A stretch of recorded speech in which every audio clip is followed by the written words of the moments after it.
Now we're looking at Russia from our Media Beyond the Western World textbook. And in this, we're going to look at our four major variables from the models, try to see where it fits within the context of the three models. We'll talk a little bit about how the media played a role in democratization, or reverse democratization, however you'd like to characterize it. We'll talk about that. But real quick, we'll start off by talking about Soviet-style media. We've talked about this with Poland and Lithuania, so we already know a lot about it. Communist Party during the 19th century, or 1900s rather, controlled all of media in the country of Russia. It was generally all government owned and operated. 1991, we start to see democratization take place for the first time in Russian history. We get the 1991 Law on Mass Media, which allows for elimination of censorship. It allows for media to obtain information from government, which was never able to do before, and allowed for the privatization of media in the country. So getting rid of government-owned and operated media, giving it to private people, private citizens. So, wow, what a huge transition of a media system already, just to begin with that. But what about our variable, media structure, or newspaper circulation? Well, after 1991, newspaper circulation tanked even further. So people didn't read the newspaper a lot during Soviet-era Russia. They knew it was generally propaganda. But after it, you would have expected more objective, more pluralistic news in the newspapers. Readership should have gone up. But it didn't. And a lot of that has to do with television. Television becomes the dominant medium in Russia very quickly. And what's more is television, since it's liberalized, privatized, it's free and owned by private people, they can do what they want. So what do people want whenever they've been living in Russia, theoretically not an individual, but as a society for hundreds, if not thousands of years, under authoritarian rule? For the first time, they're free. TV is free. What do you want? More government propaganda? No, of course not. Do you want news about what government is going on? Probably not. You're probably tired about hearing government. Maybe you want some entertainment. Maybe you want infotainment. Infotainment is a word we're going to use a lot moving forward. It's the idea of mixing news with entertainment. So think of your late night shows, your comedy shows that actually go over current events. Infotainment. But what's more, the media structure itself shifted to a TV-dominant system and an info and entertainment-based system. So right there, your media structure is low newspaper circulation and entertainment-based, for the most part, starting off after 1991. Now, political parallelism in Russia. We know Soviet era, one-party state, high political parallelism. 1991, communism ends, democracy comes. We start to have a huge variety of political parties. So media, generally speaking, tend to depoliticize. And they'll just cover spectrums, but once again, infotainment, entertainment. So political parallelism starts off extremely low in the 90s. However, going to the later 90s, 1999, we get the introduction of a certain someone as president, President Vladimir Putin, that's right. And by 2000, he creates United Russia, the dominant party today. And slowly, from 2000 to 2020, President Putin has consolidated power within himself and his United Russia party. So much to the extent that no other political parties really have much influence. So, just like in South Africa, media start to cover United Russia and President Putin almost exclusively. Russia becomes a one-party dominant state, just like South Africa. Although much different, we'll talk about why they're different in a little bit. But same circumstance for political parallelism as in South Africa, is that you have one dominant party running government, and media, therefore, cover that one political party.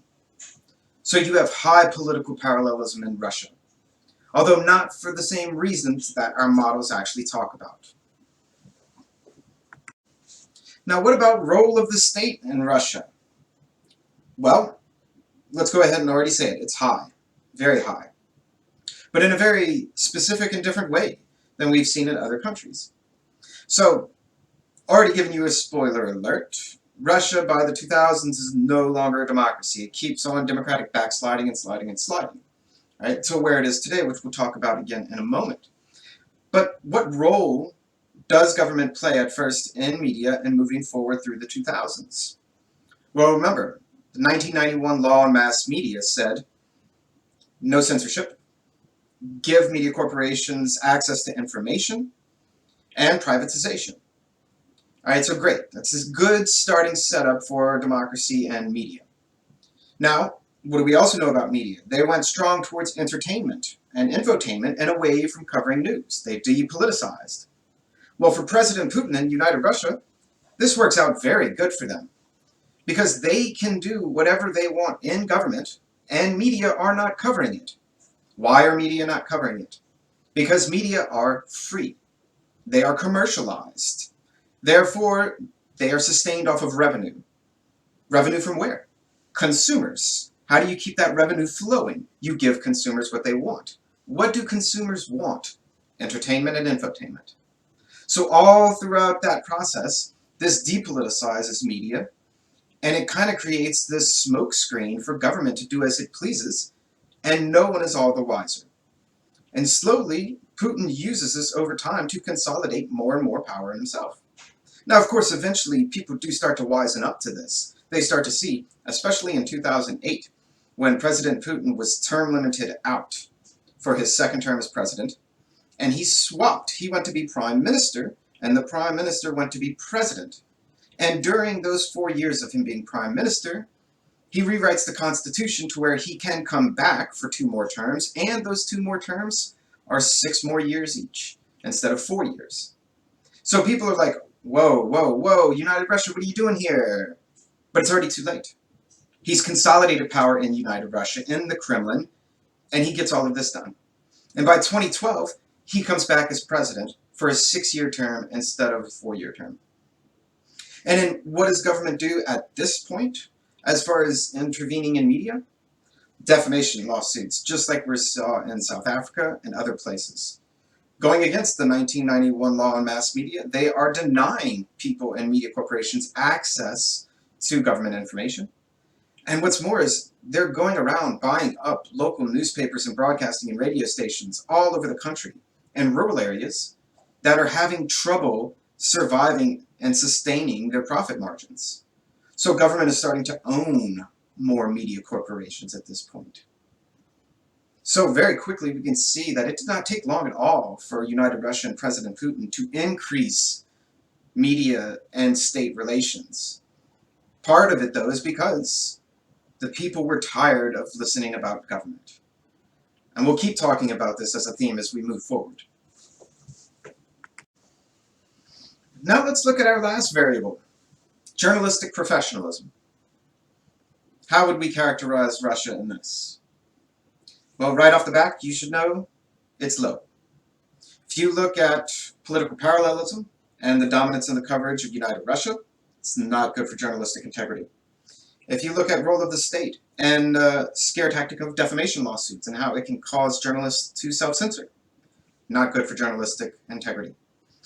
But also, privatization ended up not being a good thing. In Russia, in many cases, we hear the term oligarch.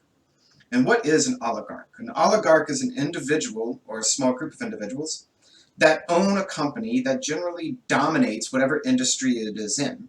Now, there can be a few companies that dominate industries, but this takes place all throughout Russia.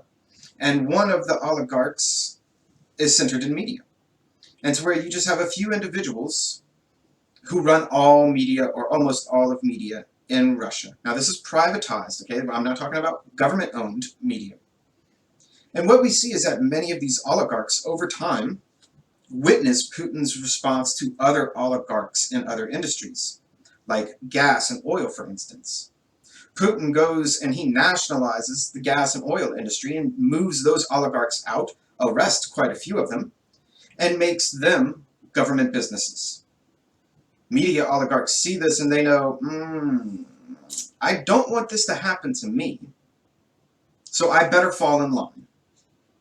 So media oligarchs start to follow the Kremlin narrative, the United Russia narrative, the Putin narrative, and add to the other elements that we've already talked about to decrease journalistic professionalism in the country.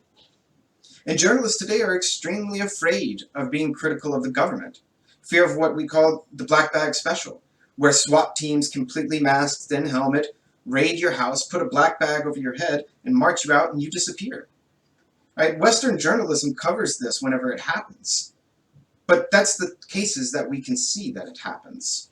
And the fact that Western journalists covers it actually reinforces and helps the Kremlin in many ways, because Russian viewers see that take place. Russian journalists see that take place. And they know that can happen to them. And it increases self-censorship.